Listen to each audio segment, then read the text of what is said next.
تاریخ اسلام میں یا تاریخ عالم میں جو ہے وہ سنہری حروف سے لکھے جائیں کے قابل ہیں۔ طارق بن زیاد جو تھے وہ فاتح اسپین تھے، ٹھیک ہے، اور یورپ میں جو اسلامی سلطنت کا جو آغاز ہوا تھا وہ اسی عظیم سپہ سالار کے ہاتھوں ہی ہوا تھا۔ اس سے پہلے مسلمانوں کی یورپ میں جو تھا وہ حکومت نہیں تھی، یا یورپ کا کوئی حصہ بھی انہوں نے جو تھا اس پہ قبضہ نہیں کیا تھا، اور بہت کم لوگوں کو یہ معلوم ہوگا کہ اس فتح کے ساتھ ہی یورپ ترقی کی راہ پر گامزن ہوا۔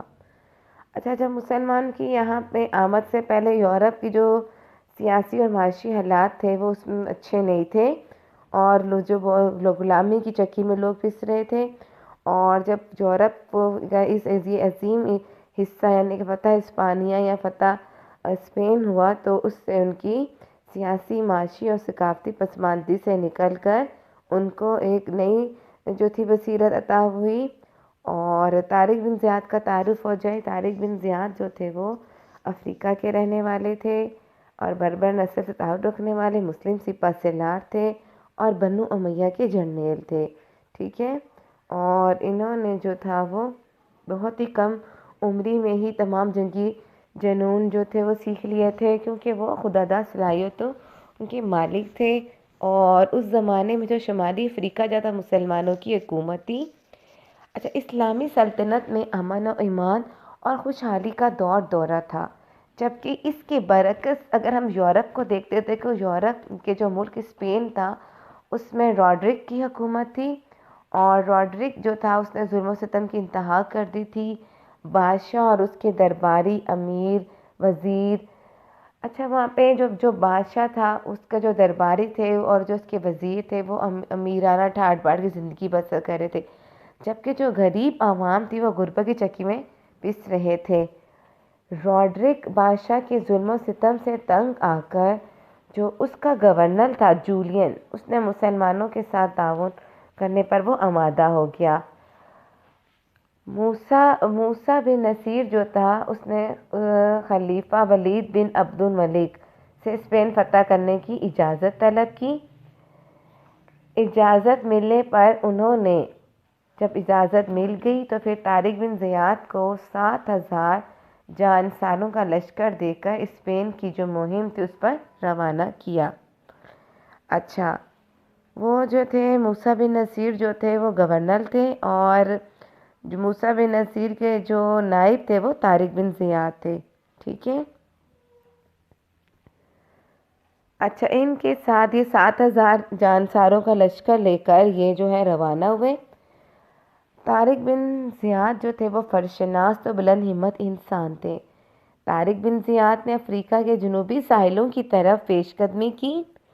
وہ اندلس یعنی اسپین میں ایک پہاڑی کے قریب اترے اور جو بعد میں جبل طارق کے نام سے مشہور ہوئی۔ اچھا، طارق بن زیاد جو تھے ان کی تعلیم و تربیت موسیٰ بن نصیر کے زیر نگرانی ہوئی تھی، جو ایک ماہر حرب یعنی حرب کہتے ہیں جنگی جنون اور جنگ میں جو جنگجو تھے اور عظیم سپہ سالار تھے۔ اسی لیے طارق بن زیاد نے فن جو تھا وہ بہت جلدی اس فن میں مہارت حاصل کر لی، اور جلدی ان کی شہرت ان کو ملی، اور ہر طرف ان کی بہادری اور عسکری چالوں کے چرچے ہونے لگے۔ طارق بن زیاد جو تھے وہ ایک بہترین سپہ سالاروں میں سے ایک تھے، اور اس کے علاوہ وہ بہت سارے صفات کے مالک تھے۔ وہ متقی تھے، پرہیزگار تھے، بلند ہمت انسان تھے، میں نے پہلے بھی آپ کو بتایا، اور ان کا جو حسن اخلاق تھا سب سے بڑھ کے وہ تھا، اور ان کے حسن اخلاق کی وجہ سے جو ان کی عوام تھی اور ان کے جو سپاہی تھے انہیں احترام کی نظر سے دیکھتے تھے۔ افریقہ کی اسلامی سلطنت کو اندلس کی بحری قوت سے خطرہ لاحق تھا، جبکہ اندلس کی عوام کا مطالبہ بھی تھا۔ اس لیے جو تھا گورنر موسیٰ بن نصیر نے دشمن کی طاقت اور دفاعی استحکام کا جائزہ لے کر طارق بن زیاد کی کمان میں 7,000، اچھا بعض مورخین کے نزدیک 12,000 ہے۔ اچھا، یہ اسپانیہ کی طرف جو تھے وہ فتح کے لیے روانہ ہو گئے، اور ان کے سامنے 1,00,000 کی فوج تھی۔ کہاں مسلمانوں کا 7,000 یا 12,000 کا لشکر کہا 1,00,000 فوج۔ یہ 30 اپریل 711 عیسوی کو اسلامی لشکر ہسپانیہ کے ساحل پر اترا اور ایک پہاڑ کے نزدیک انہوں نے اپنے قدم جما لیے، جو بعد میں طارق بن زیاد کے نام سے جبل الطارق کہلایا، جس کو یورپ والے جبر الٹر کہتے ہیں، یعنی کہ جبل الٹر جبل طارق کی بگڑی ہوئی شکل ہے۔ طارق بن زیاد نے جنگ کے لیے محفوظ جگہ منتخب کی۔ اس موقع پر اپنی فوج سے نہایت ولولہ انگیز خطاب کیا اور کہا کہ ہمارے سامنے دشمن اور پیچھے سمندر ہے۔ جنگ سے قبل انہوں نے اپنے تمام بحری جہازوں کو جلا دینے کا حکم دیا۔ کیوں حکم دیا؟ تاکہ دشمن کی کثیر تعداد کے باعث اسلامی لشکر بددل ہو کر اگر پسپائی کا خیال آئے تو واپسی کا راستہ نہ ہو، یعنی کہ اگر ہم سوچیں کہ نہیں اب ہم تو ہار جائیں گے، ہم نہیں جیت سکیں، ہمیں شکست ہوگی، تو اس کا خیال آئے تو وہ واپسی کا راستہ نہ ملے انہیں۔ اسی صورت میں اسلامی فوج کے پاس صرف ایک ہی راستہ باقی تھا، یا تو دشمن کو شکست دے دیں یا اپنی جان جو ہے وہ اس میں قربان کر دیں۔ یہ ایک ایسی زبردست جنگی چال تھی جس نے اپنی اہمیت کی داغ آنے والے عظیم سپہ سالاروں سے بھی پائی۔ 7,000 کے مختصر اسلامی لشکر نے پیش قدمی کی اور 19 جولائی کو عیسائی حاکم کے 1,00,000 کے لشکر کا سامنا کیا۔ ٹھیک ہے، آخر کار جو تھی دشمن کو شکست ہوئی اور شہنشاہ اور بادشاہ ریڈوک مارا گیا۔ بعض روایتوں کے مطابق بھاگ نکلا تھا، جس کا انجام کا پتہ نہ چل سکا۔ اس اعتبار سے جنگ فیصلہ کن تھی کہ اس کے بعد ہسپانوی فوج کبھی متحد ہو کر نہ لڑ سکی۔ فتح کے بعد طارق بن زیاد بغیر کسی مزاحمت کے دارالحکومت طلنطینہ پر قبضہ کر لیا۔ طارق بن زیاد کو ہسپانیہ کا گورنر بنا دیا گیا۔ طارق بن زیاد کی کامیابی خبر سن کر موسیٰ بن نصیر نے حکومت اپنے بیٹے عبداللہ کے سپرد کی اور خود طارق بن زیاد سے آ ملے۔ دونوں نے مل کر مزید کئی علاقے جو تھے وہ فتح کیے۔ اسی دوران خلیفہ جو وقت تھے، کیا نام تھا ان کا؟ خلیفہ ولید بن عبد الملک نے اپنے قاصد کو بھیج کر دونوں کو دمشق بلوایا اور وہاں پہ قیام کے دوران جو تھے طارق بن زیاد کی عسکری زندگی کا خاتمہ ہوا، یعنی کہ وہ اس جہان فانی سے رخصت ہو گئے، جبکہ عظیم اسلامی دنیا کی اس عظیم فاتح نے 720 عیسوی میں وفات پائی۔ ٹھیک ہے، یہ جو تھا فتح جو تھی ہسپانیہ، اس کا جو تھا میں نے بتایا۔ اب ہم اس کے مشقی سوالات کی طرف آتے ہیں۔ جی، طارق بن زیاد کے جو اہم نکات تھے، یہ تو فاتح اسپین تھے، جس کا پرانا نام اندلس تھا، افریقہ کے رہنے والے تھے، بربر نسل سے تعلق تھا۔ خلیفہ ولید بن عبد الملک کا دور تھا۔ گورنر جو تھے موسیٰ بن نصیر کے نائب تھے اور اسپین کے کئی اہم شہر کردبا، مالکا، البیرا اور تدمیر پر قبضہ کیا تھا۔ اس کے بعد اسپین کی فتح کے بعد مسلمانوں نے 800 سال حکومت کی تھی اور طارق بن زیاد کا جو انتقال 91 ہجری میں اسپین میں ہوا تھا۔ جی، مختصر جواب تحریر کرنا۔ جی، پہلا سوال ہے طارق بن زیاد کے بارے میں آپ کیا جانتے ہیں؟ جی، تو آپ اس کا جواب لکھیں گے کہ طارق بن زیاد ان عظیم مسلمان فاتحین میں سے ہیں جنہوں نے دنیا کا نقشہ ہی بدل ڈالا اور جن کی شجاعت، ہمت اور بہادری کے کارنامے تاریخ میں سنہری روپ سے لکھے جانے کے قابل ہیں۔ طارق بن زیاد جو تھے فاتح اسپین ہیں۔ طارق بن زیاد افریقہ کے رہنے والے تھے اور بربر نسل سے تعلق رکھتے تھے اور وہ 780 ہجری میں پیدا ہوئے۔ ٹھیک ہے، یہ اس کا جواب ہے۔ سوال نمبر 2 ہے طارق بن زیاد کی اسپین کی طرف پیش قدمی تفصیلات تحریر کریں۔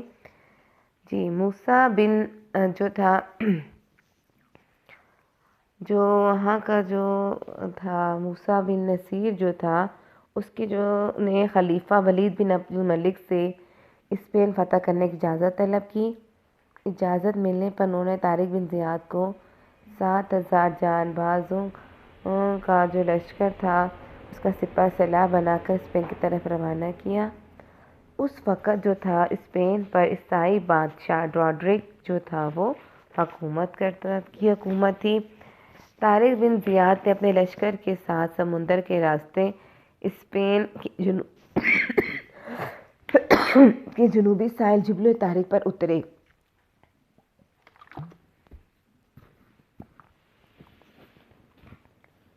ٹھیک ہے، اور آپ اس کا جو جواب ہے، اچھا جب یہ یہاں پہ اترے جو بعد میں جبل طارق کے نام سے مشہور ہوئی۔ ٹھیک ہے، یہی تحقیق صحیح ہے اس کا۔ اگلا سوال ہے، اس کی طرف آتے ہیں ہم لوگ۔ اگلا سوال ہے ہمارا، طارق بن زیاد نے اپنے ساتھیوں سے کیا خطاب کیا؟ جی، طارق بن زیاد نے جو تھا اپنے ایک بہت بلبلہ انگیز تقریر کی تھی، کیونکہ طارق بن زیاد کے ساتھی دشمن کی تعداد اور ان کے ساز و سامان سے کثرت سے دیکھ کر متاثر ہوئے تھے۔ تو طارق بن زیاد نے اس موقع پہ بلبلہ انگیز تقریر کی، جس میں انہوں نے کہا، مسلمانوں خوب سمجھ لو کہ اب تمہاری واپسی کا کوئی راستہ نہیں، تمہارا دشمن تمہارے آگے اور سمندر تمہارے پیچھے۔ اب عزم و ہمت کے سوا کوئی چارہ نہیں، تم اپنی جانوں پر کھیل جاؤ تاکہ کامیابی تمہارے قدم چوم لے۔ تم اس علاقے میں اللہ تعالیٰ کے دین کو سربلند کرنے کے لیے آئے ہو، تم جو عزم کرو گے اللہ تعالیٰ اس میں تمہاری مدد کرے گا اور تمہارا نام ہمیشہ زندہ رہے گا۔ اگر میں مارا جاؤں تو آپس میں جھگڑا مت کرنا، اگر تم دشمن کو پیٹھ دکھاؤ گے تو قتل کر دیے جاؤ گے یا گرفتار ہو کر برباد ہو جاؤ گے۔ اللہ تعالیٰ کی راہ میں آگے بڑھو، جب میں حملہ کروں تم بھی دشمن پر ٹوٹ پڑو اور اس وقت تک دم نہ لینا جب تک یہ جزیرہ فتح نہ ہو جائے۔ جی، طارق بن زیاد، سوال نمبر 4 ہے، طارق بن زیاد بطور سپہ سالار کیسے تھے؟ انہوں نے ساحل پر کشتیاں کیوں جلا دیں؟ جی، تو اس کا جواب آپ لوگ کیا خود کر لیں گے؟ بتائیے مجھے۔ آپ لوگ سبق پڑھیں گے نا، اس میں آپ کو سب کچھ مل جائے گا۔ چلے میں آپ کو اس کے بارے میں بتاتی ہوں کہ جو طارق بن زیاد جو تھے بطور سپہ سالار کیسے تھے۔ طارق بن زیاد جو تھے وہ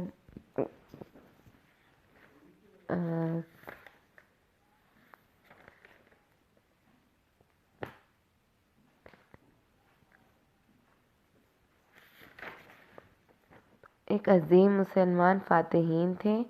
بطور سپہ سالار جو تھے وہ بہت بہادر تھے، ہمت والے تھے۔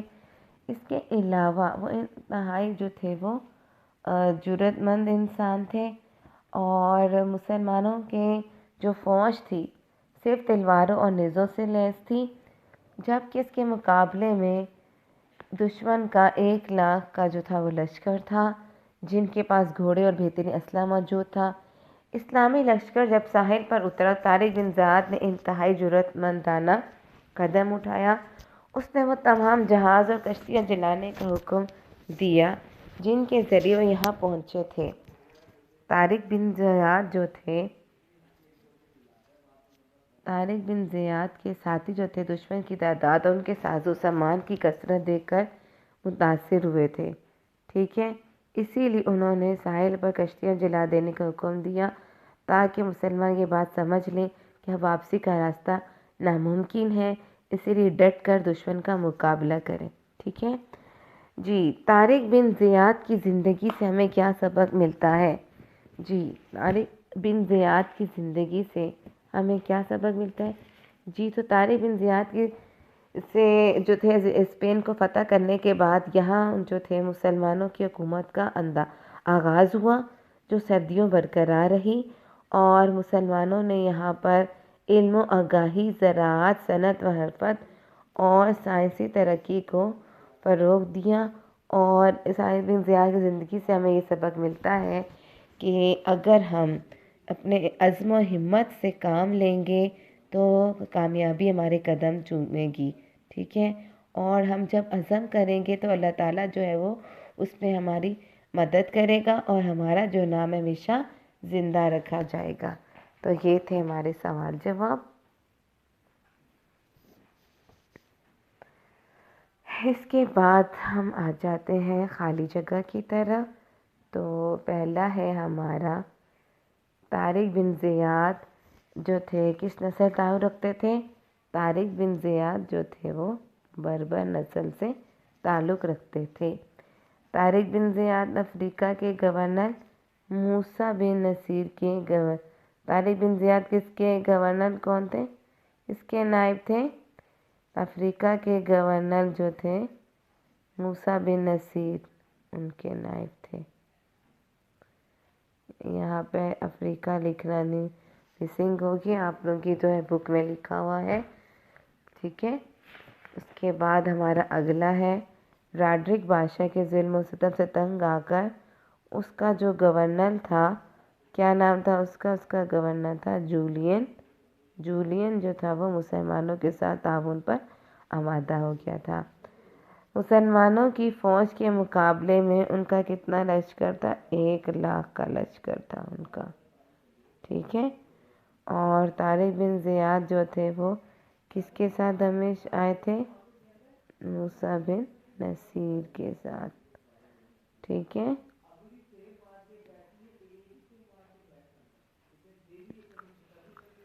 درست جملوں کے سامنے صحیح اور غلط کے سامنے غلط کا نشان لگائیں۔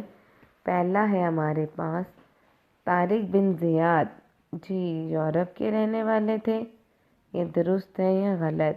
تو یہ ہمارا غلط ہے کیونکہ وہ افریقہ کے رہنے والے تھے۔ طارق بن زیاد کو فاتح مصر کہا جاتا ہے، غلط، وہ فاتح اسپین تھے۔